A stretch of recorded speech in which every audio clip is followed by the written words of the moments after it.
Perfect. Good morning again. Today we are going through the book of Nahum, and it's a pretty short book. There are only 3 chapters and 47 verses, so we'll definitely get through it this morning. But I want to preface by saying that this book might be a little difficult to read or reconcile, but that's why we're here. That's why we're here to talk about it with one another, to dive through the heavy stuff, to make sense of these books, which we know we've already been going through, and we've been wrestling with already, and making sense of who the God is they're talking about, and who the people are, and what does it mean for us today. So I just want to start with that.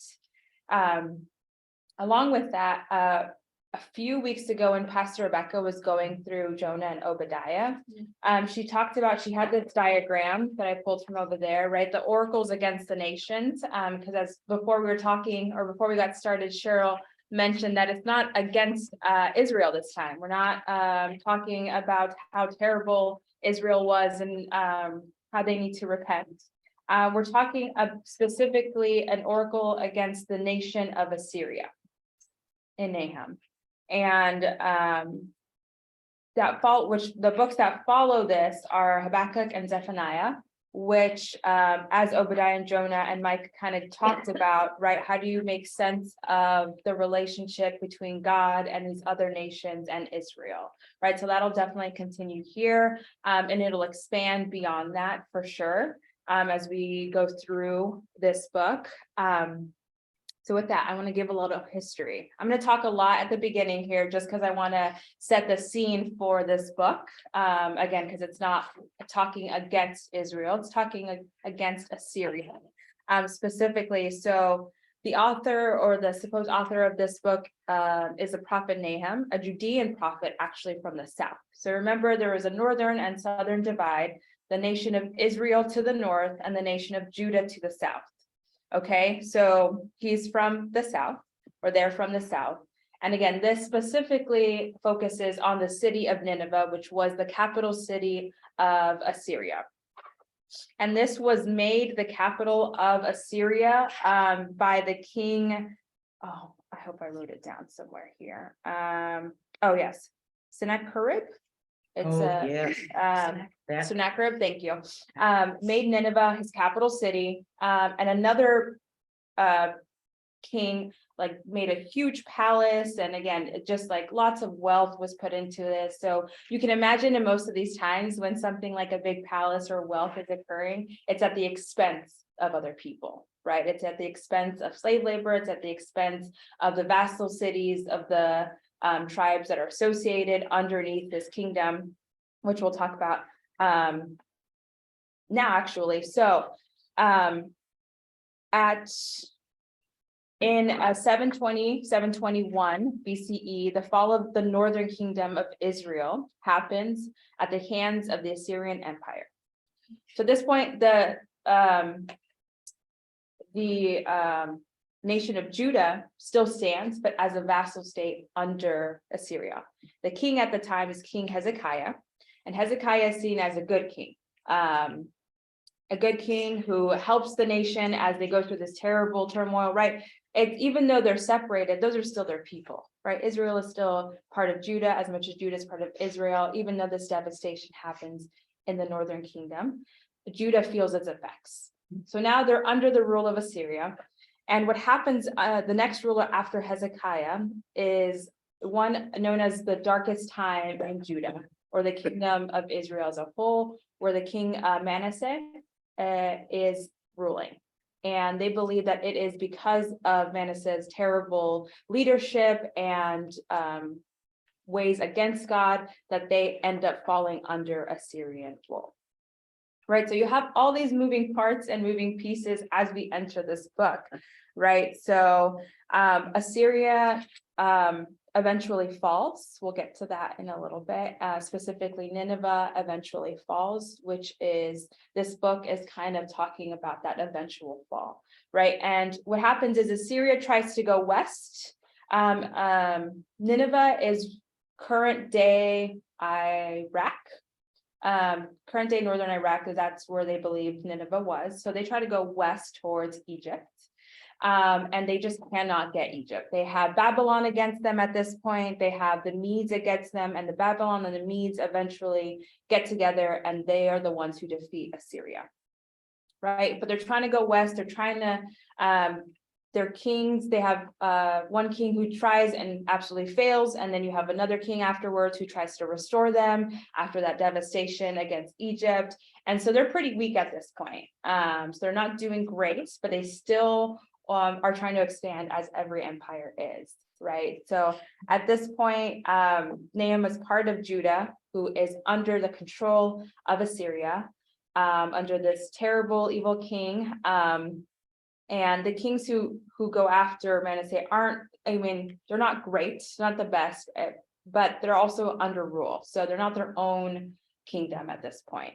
As I mentioned, 3 chapters, very short, very concise, and the whole theme of the book is the fall of Assyria, right? Which Nahum interprets as Yahweh's act of deliverance for the people of Judah, and who defeats their enemy Assyria, right? So God is this warrior who comes in, right? This imagery of warrior God, who is typical in the ancient Near East, is happening in this book. Warrior God comes in and delivers Judah from the terrible Assyrians, who are enemies of Israel, and as a result, of course, enemies of God, right? And this is actually poetry. We don't get that understanding, or in the translation, we miss out on that. So especially the first chapter, it's an acrostic poem, right? So the alphabet, the Hebrew alphabet is shown, it only gets halfway there though, actually. No speculation as to why, but even then it goes through different letters, doesn't go exactly through the alphabet. But then most of the rest of the book is seen as like kind of incantations. It's very singy songy, very poetry, kind of flows, and you miss some of that in the English translation. But in that, it's understanding, right? It's kind of because it's talking about what Nahum wants to happen or what will happen. It's kind of this hope for what will, in this poetic sense, right? Kind of like a poetic justice kind of book. So any questions or comments before we jump in and start reading the book? So what's the date?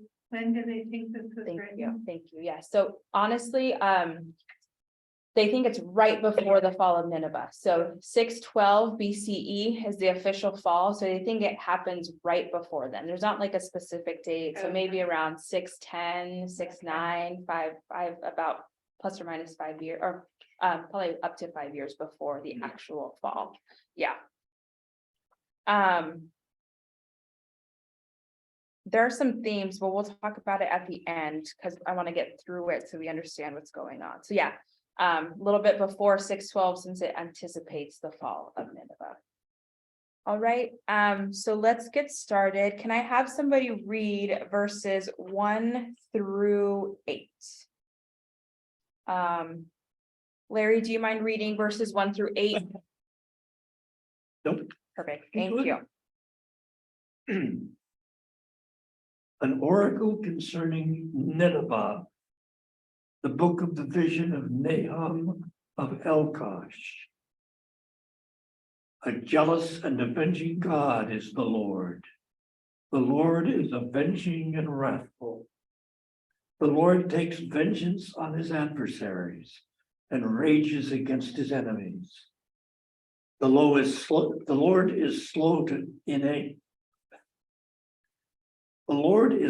to anger, but great in power. And the Lord will by no means clear the guilty. His way is in whirlwind and storm, and the clouds are the dust of his feet. He rebukes the sea and makes it dry, and he dries up all the rivers. Bashan and Carmel wither, and the bloom of Lebanon fades. The mountains quake before him, and the hills melt. The earth heaves before him. the world and all who live in it. Who can stand before his indignation? Who can endure the heat of his anger? His wrath is poured out like fire, and by him the rocks are broken in pieces. The Lord is good, a stronghold in a day of trouble. He protects those who take refuge in him, even in a rushing flood. He will make a full end of his adversaries and will pursue his enemies into darkness. Thank you. So, where else do we see Nineveh talked about? Jonah, yeah. Jonah. And does anybody remember how Jonah ends? Take a wild guess. It's okay. Doesn't he change his mind and head to Nineveh?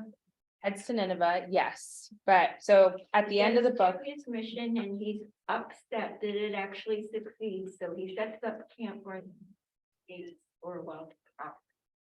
and does anybody know what God says at the end there? While Jonah's pouting, set up under the tree. I do what I want. Just Not your business. Yeah. Do what I want. Can you? Yes. I'll read it for us. So Jonah 4:11 says, "And should I not have concern for the great city of Nineveh, in which there are more than 120,000 people who cannot tell their right hand from their left, and also many animals." Right? Reading that in contrast to what we just read, right? It's really interesting. And in Jonah, we see this loving, merciful God who there's people there who don't even know their right from their left. Why should they be destroyed? Why should they not get a second? They don't know what's going on. They had no power. That's right. Right? It's talking about power. It's talking about those who are just part of the system, who may be a part of the structures and don't even know it. Or who don't even know of a second chance or of an opportunity which Jonah brings, right? But then we also see here, verse 1, an oracle concerning Nineveh, the book of the vision of Nahum of Elkosh. So his name means comfort or consolation. And is abbreviated from Nehemiah, which is Yahweh is my consolation, right? And then Elkosh is God the ensnarer. Don't really know where this location is necessarily. Somewhere in southwest kingdom of Judah. But you have in the text here, it says the consuming wrath of God, right? And it says in verse 2, a jealous and avenging God is the Lord. The Lord is avenging and wrathful. The Lord takes vengeance on his adversaries and rages against his enemies. Again, contrast even to the end of Jonah, right? But it's a God who we see pretty often, we've seen pretty often in the scriptures, right? This God who cares about justice, and not just to other nations, but about Israel, right? Anything that stands out in this section here, verses 1 through 8?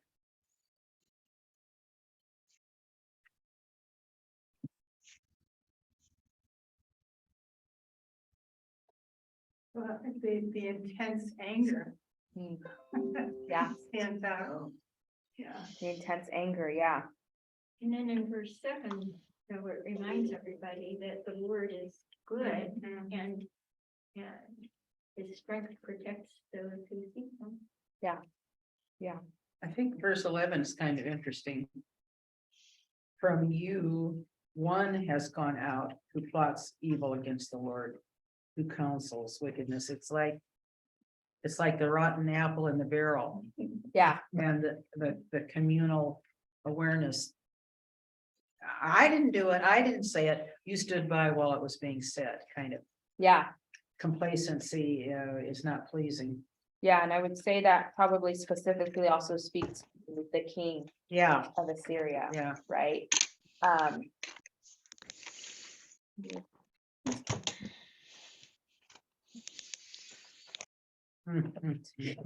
No worries. Is this way heavy on anybody else's heart because we're gonna vote this week? No, it sounds like today, huh? It's, Yeah. Tuesday. And so it's kind of, again, this is something we're working through this book, because you can see, again, this divine warrior, God, who will come in and destroy the enemy, right? And the enemy is seen as anything that, any force of chaos that threatens the order of creation, anything that is dealing with death-dealing drought, or with human, real-life adversaries who threaten the nation of Israel, right? And so this God, this warrior, a divine warrior, is rooted in Judean nationalism, right? So Israel is special. Israel is the people, right? We are the people of God. We have made a covenant with God, and we are special. And you went against us, and now you deserve this, right? And we want to be careful, because specifically in today's modern era, is we can make anybody God's enemy, right? Yeah. You can say you are God's enemy, and so you deserve this or you deserve that. And again, in the structure or in the history I gave, it's part of war, right? Assyria was trying to go to Egypt, and they did not succeed, and so they fell, right? It's part of the kingdoms. It ebbs and it flows. There are some that continue, some that don't. We'll see this eventually in Habakkuk and Zephaniah, right? The same kind of oracle goes against Babylon, which will eventually, take over the kingdom of Judah, but then will eventually fall, right, as well. So we want to be careful here in noting who the enemies are. And we talked about this, I think, in part 1 of Micah. I think Reverend Mariana spoke about this so eloquently and beautifully. I'll try to say it again, but the enemy here is not just Nineveh, but those oppressive and unjust structures and people in the world, right? This language we may not understand, but the people of Judah and Israel who have been oppressed and subjugated, they will find comfort in this. They will find consolation in this. And the fact that their towns and their cities were destroyed, and now they're under this terrible rule, and eventually it'll fall. And we'll continue, we'll move on. But we'll see that the eventual goal is peace. Is that the subjugation and oppression is no more, and there is peace, and there is celebration in the temple, and with singing and dancing. So let's move on to verses 9 through 15. Can I have somebody read verses 9 through 15, and that'll be the end of chapter 1. Okay. Okay. Why do you plot against the Lord? He will make an end. No adversary will rise up twice. Like thorns they are entangled, like drunkards they are drunk. They are consumed like dry straw. From you one has gone out who plots evil against the Lord, who counsels wickedness. Thus says the Lord, though they are at full strength and many, they will be cut off and pass away. Though I have afflicted you, I will afflict you no more. And now I will break off his yoke from you and snap the bonds that bind you. The Lord has commanded concerning you. Your name shall be perpetuated no longer. From the house of your gods, I will cut off the carved image and the cast image. I will make your grave, for you are worthless.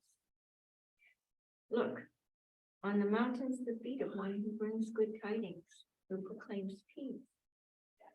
Celebrate your festivals, O Judah, fulfill your vows.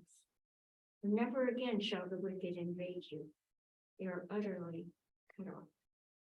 Thank you, Cheryl. Anything that stands out in this section? Sounds like the Messiah, handles Messiah. It sounds like Isaiah in that part, I think.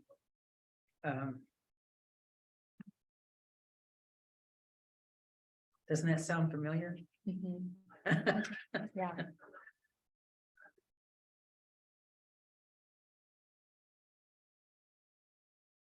There's the switch of who is being addressed in here too. there is, yeah. Like in some of the verses, it's the comfort to Judah. But then, in verse 14. It sounds as if it's Nineveh that they address. Yeah. And then we switch back to Judah again. And there's a switch here. Remember, was it in Micah and other places too, that God says, I don't like your Advent festival. I don't like your Good Friday rituals, Yeah. so to speak. Yeah. But here God says, I'm very pleased with how you worship. So Go ahead and. go yeah, right back to if Judah. your heart is right, your worship pleases me. Mhm. I just love how they're, it's like you really have to know what the temperature and what the weather report is to know what the Yeah. oracle, who's it to, what else is going on, Yeah. who didn't do their homework that week, who did. Yeah. It's just really, The whole context. yes, Yeah. yes, Yeah, but it's also really funny that, again, there's no specific mention in each of these verses, right? It does say Judah in verse 15, but a 10 through 14, there's a subtitle, Good News for Judah, which you hope that's who, God's talking to through Nahum, but don't really know exactly who the audience is specifically, right? Unless you know the context. And again, this idea of verse 13, and I will break off his yoke from you and snap the bonds that bind you. It's not like a regular yoke that's used for animals. It's specific. The word here specifically is talking to like a slave bondage, right? And so we'll end chapter 1 here. But again, chapter 1 is to bring comfort. It's about a God who brings comfort to the afflicted, and who promises freedom to those in the bonds of slavery. And then who we see in verse 15, it brings tidings of peace and liberation and celebration and festivity, right? That is the hope eventually, is that once the terrible bonds are broken from this evil, from the enemy, there was then celebration and peace, right? And goodwill. And this is not just specifically against Assyria or Nineveh, but true for many who are crying out against oppression and wickedness against them, right? And again, want to be careful. God is not just specifically talking about Israel here, but talking about the enslavement of all peoples, the concern for all peoples at all times who have been enslaved, who are poor, exiled,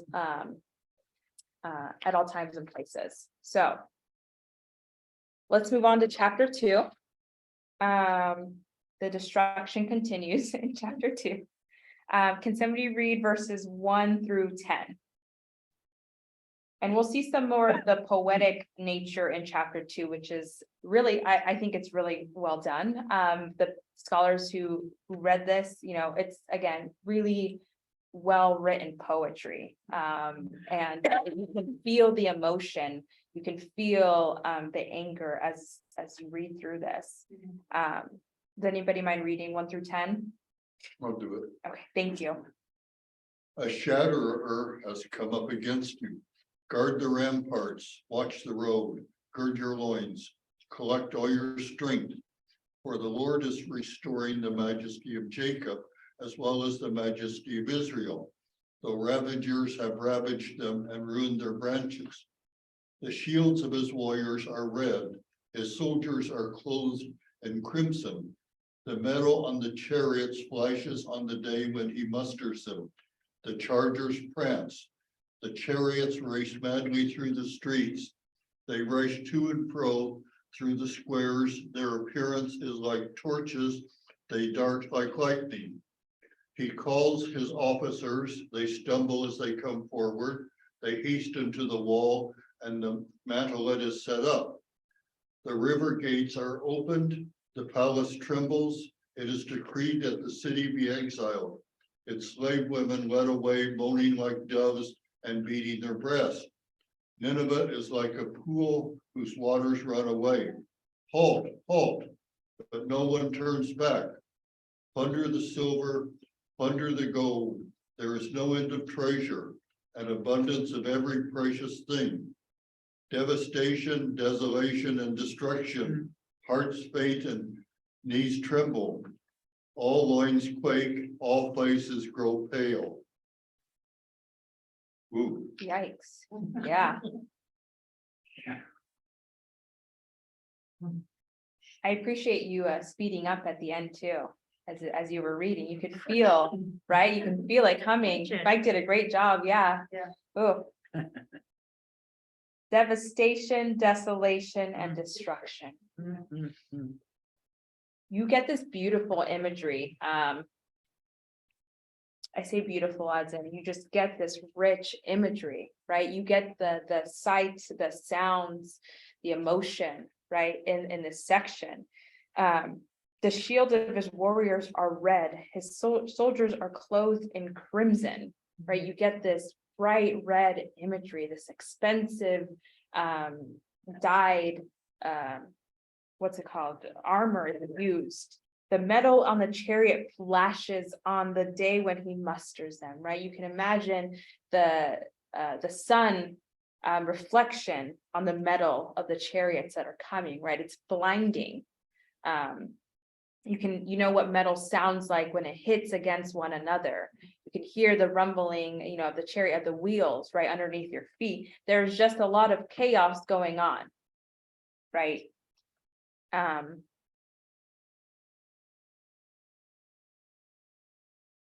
So, and in verse, where is it? Verse 6, the river gates are open, the palace trembles. It is decreed that the city be exiled, its slave women led away, moaning like doves and beating their breasts. It talked about in verse 1 a little bit about the images of your God and casting out those images. So it's pretty normal in wartime there to go into the temples of that empire, of that kingdom, and to take out all the images of gods and destroy them, right? It's very symbolic, specifically for Assyria. Temple could be used better there than palace because the goddess Ishtar was pretty prominent, right? Patron deity of Nineveh specifically. And so you get this imagery of their god being, of their god and their priestesses being carried away, right? And again, it was common in war to capture and remove these images from a defeated enemy's temple, right? Yeah, so it's just a terrible situation. They do a good job of that alliteration in verse 10, but the same thing kind of happens in the Hebrew, that D specifically about a consonant that is used. Anything else?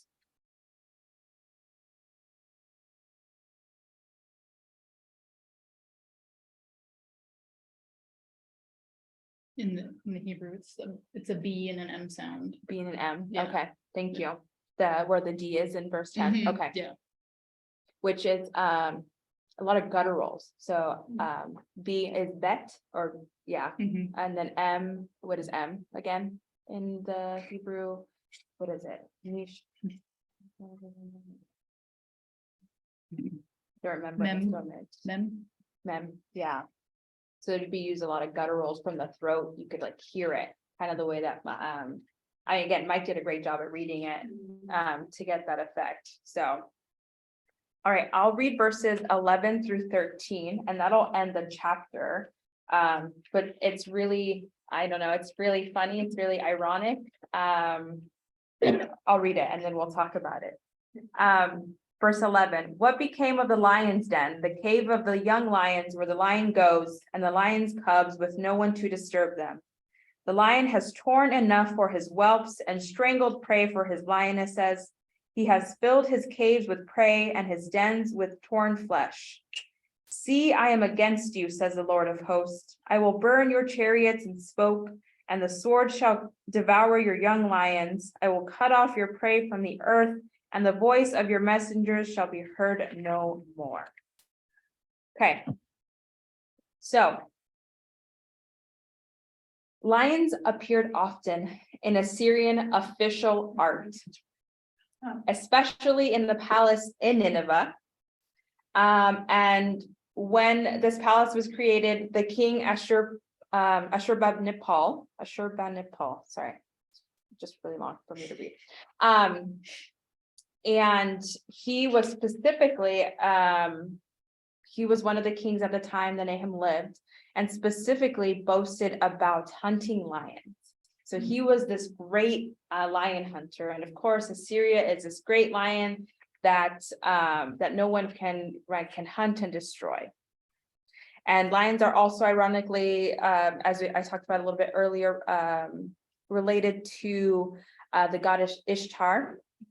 Right, so Ishtar is also not just the patron saint, but is associated with specifically war and human sexuality, right? You have this, they're conquering, but then they're also growing, right?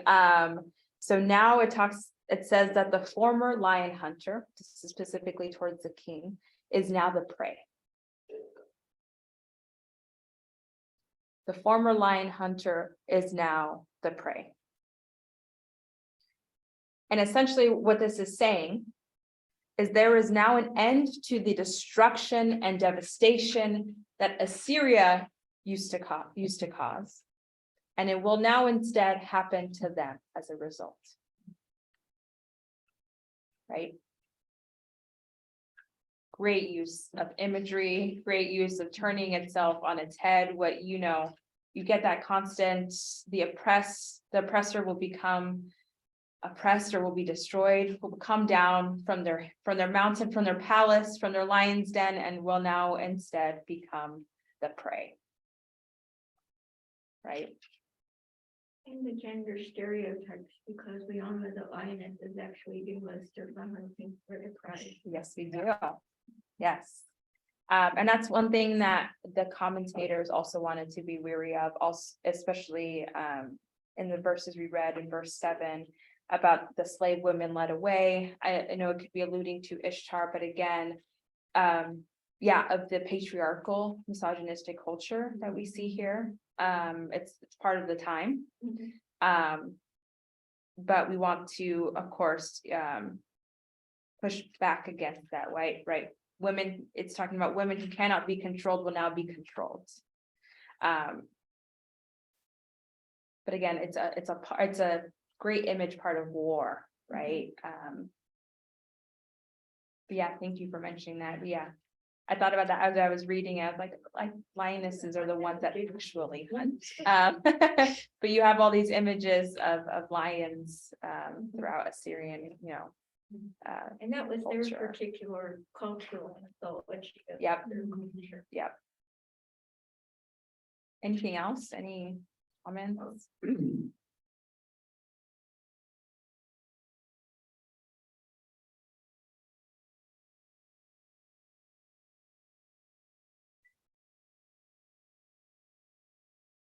And so we read verse 13, see, I'm against you, says the Lord of hosts. I will burn your chariots in smoke, and the sword shall devour your young lions. I will cut off your prey from the earth, and the voice of your messengers shall be heard no more.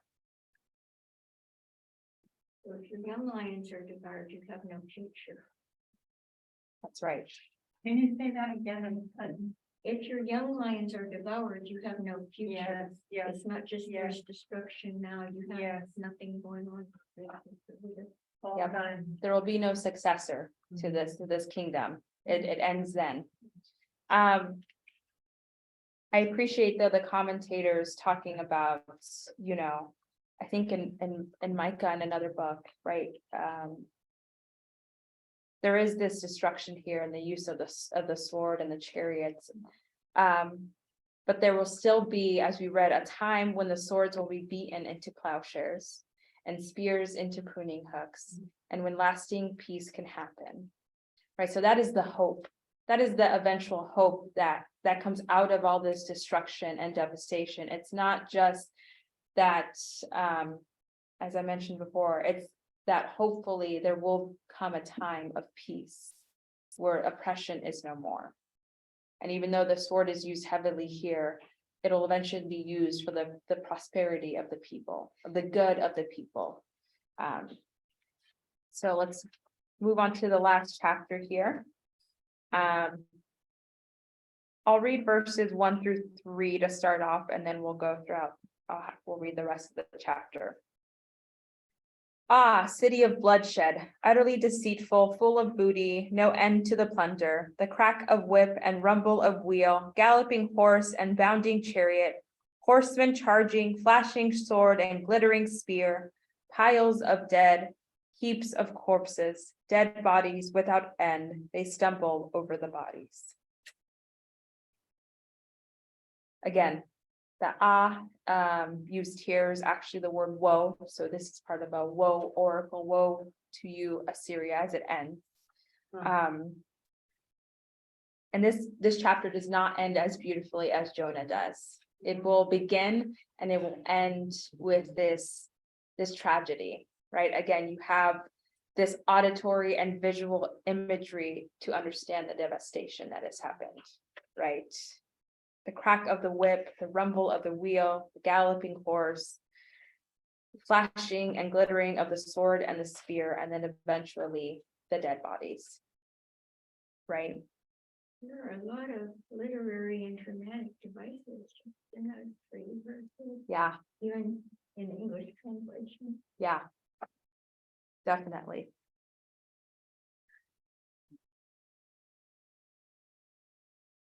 I have somebody read verses 4 through 11. I can do that. Thank you, Mary Jane. Because of the countless debaucheries of the prostitute, gracefully alluring the mistress of sorcery, who enslaves nations through her debaucheries, and peoples through her sorcery, I am against you, says the Lord of hosts. And you will lift up your skirts over your face, and I will let nations look on your nakedness, and kingdoms on your shame. I will throw filth at you and treat you with contempt and make you a spectacle. Then all who see you will shrink from you and say, Nineveh is devastated. Who will bemoan her? For where shall I seek comforters for you? Are you better than Thebes that sat by the Nile with water around her rampart a sea, water her wall? Ethiopia was her strength, Egypt too, and that without limit. And Libyans were her helpers. Yet she became an exile. She went into captivity. Even her infants were dashed in pieces. At the head of every street, lots were cast for her nobles. All her dignitaries were bound in fetters. You also will be drunken. You will go into hiding. You will seek a refuge from the enemy. How far? That's good. Yeah, verse 11. Thank you. I know. Stop. Time. Yeah, Yeah. yeah. What stands out? Thank you, Mary Jane. Yeah, it's a heavy reading.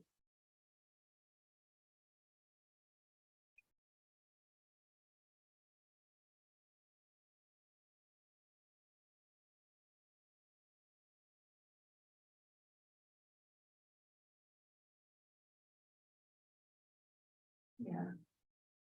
And the historical reference of how things like this have happened before. Remember when that happened? Yeah, yeah. Yeah, so Thebes. What happened in Thebes? Yeah.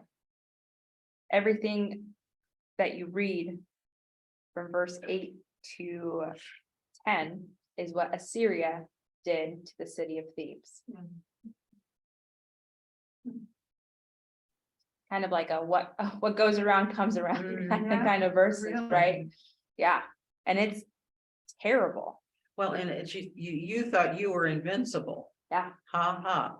I mean, it's really turning the Table. turning the scales, Yeah, balancing the scales. Yeah. There's a lot of emphasis here on the women. The women are the bad ones, according to scripture here. The women, and I can see how that can be read by people and saying, well, okay, let's blame women for this or that. yep. Surprisingly, not surprisingly, this imagery of prostitute is used often in the prophets. I mean, it's a double, right? It's talking about, it's a shame culture, right? So showing your nakedness, right? This is shame, but you're right. We, as Cheryl mentioned earlier, have to be careful against the misogynistic language used here that eventually, I mean, we know through decades, through Augustine, eventually blames women for majority of sin and issues. But again, yeah, it's part of this control. It's, you thought you had control, you thought you had power. It's not true. I'm gonna shame you, and I'm gonna recall what you did, and it's gonna happen to you. Right? And it's heavy stuff. It's infants, it's, you know, they're Oh, yeah. right, like the most innocent. And what's interesting here, right, again, we don't hear anything we don't hear any echoes of Jonah. Right? Nobody in these verses is innocent. No one in these verses is just part of the structure, right? Even they liken even Sodom and Gomorrah, right? There were some people, just a few, that were still good. Not the complete total number needed to avoid destruction, but some still, right? And here there gives no opportunity and no chance for anyone innocent or good, or who can flee from the impending destruction. Right, because they gave no mercy even in Thebes. No mercy was given. No mercy will be Eye for given. an eye. Yeah, yeah, exactly. Exactly.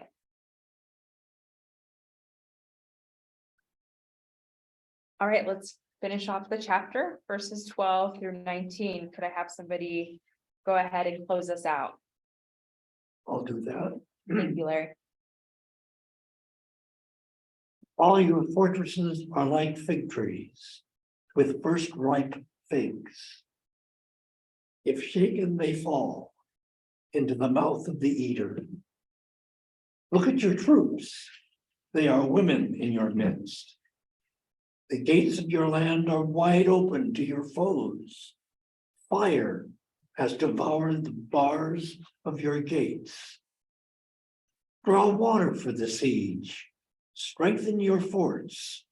Trample the day. Tread the mortar. Take hold of the brook mold. There the fires will devour you. The sword will cut you off. It will devour you like the locust. Multiply yourselves like the locust. Multiply like the grasshopper. You increased your merchants more than the stars of the heavens. The locust sheds its skin and flies away. Your guards are like grasshoppers.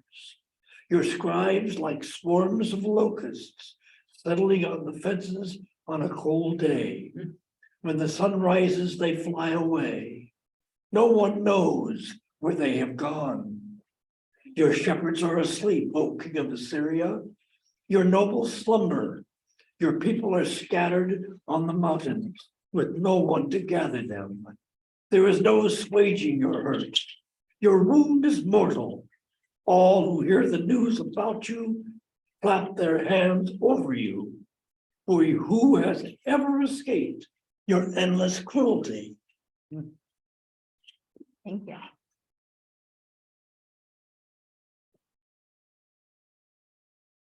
Yeah, so verses 12 through 17, talking specifically to Nineveh, right? You, again, this terrible use of your troops are women in your midst. You can try to build rebuilds and you just won't won't make it. And your army, they'll just flee. They won't be there to protect you, to protect the city no longer. And then verses 18 through 19 are talking directly to the king of Assyria, telling them you have failed your one job, protecting your people. And at the end of it all, everyone will clap their hands over Yeah. your destruction.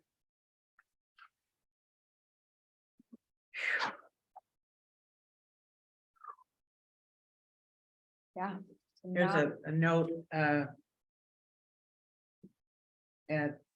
the end, or just before we began to read this last destruction, to, look at Psalm 137 verses 8 and 9.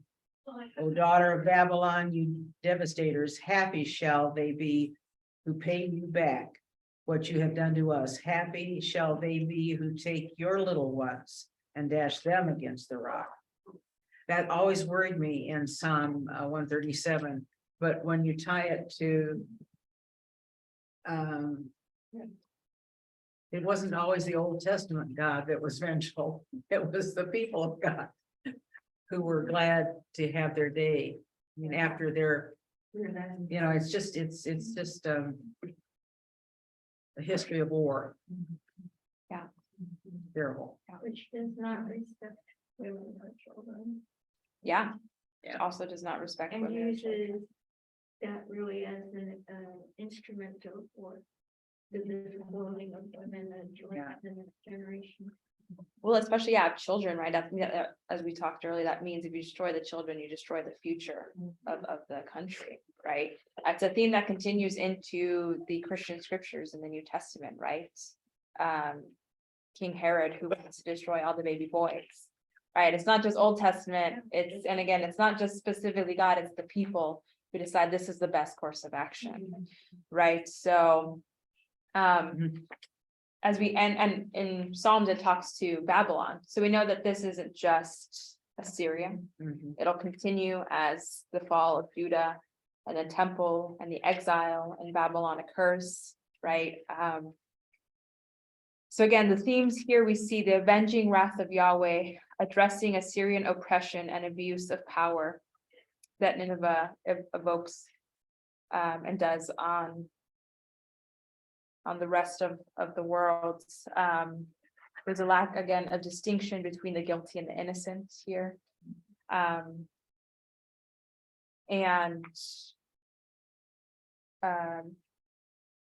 Distinct,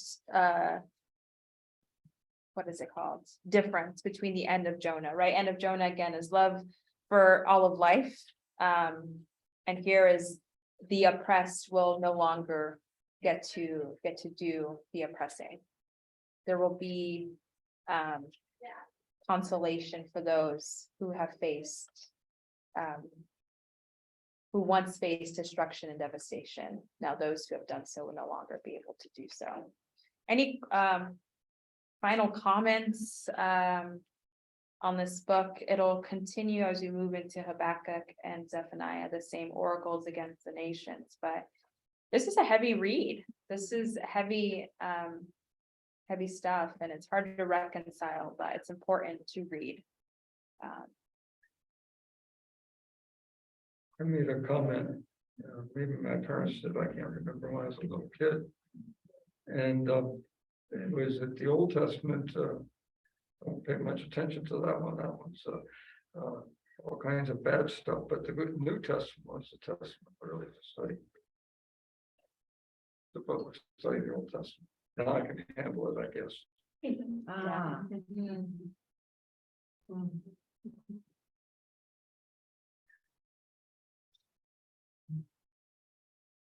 Anything else? I think I'm just re-impressed with a society that chronicled their history over so many centuries and saved their writings and I left the record of their good kings and their bad kings and their own mistakes. I just think it's profound that scrolls were hidden in jars their sense of poetry and artistry and God's voice and justice. They didn't wipe their own slate clean. They did try to rewrite it, though. Yeah, Manasseh, yeah, yeah, they did. there's two accounts of Manasseh. One is where he's like the terrible king, does the terrible things, and Yeah. then I think it's Chronicles where they're Okay. like, and he repented at the end. Yeah, He's- yeah, and you don't know when they added those. Right. Right. There is some revisionist. There is revisionism, however, they didn't completely whitewash. Right. Yeah. Right. For however, they couldn't get by with. At least they make a Bible what they had. taken Yeah. out the Lord.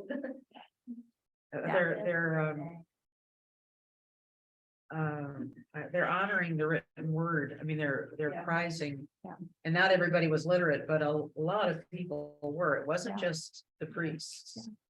Doesn't that surprise you though?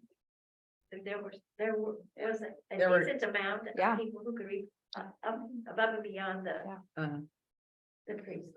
yeah, there were people that knew how to read. And so I end with this, what is prophesied happens to Assyria, right? They get what they deserved, in a sense. But then you have Babylon. And you try to make sense of that after this, and it's really hard to reconcile in the midst of that, right? They say woe to Babylon, they proclaim that they do fall eventually, but it's again, it happened once and God destroyed them. How do you make sense when it happens again? Right, it's really hard, and that's what we see pretty often in these prophets, right? How do we reconcile the cyclical nature of war and make sense of it and understanding of this, who is God, right? That's why these chapters and try to understand who God is in the midst of all of this. So thank you so much. Great discussion, you. great commentary. Yeah, Yeah. thank you. Thank you, everybody. We'll see you in service.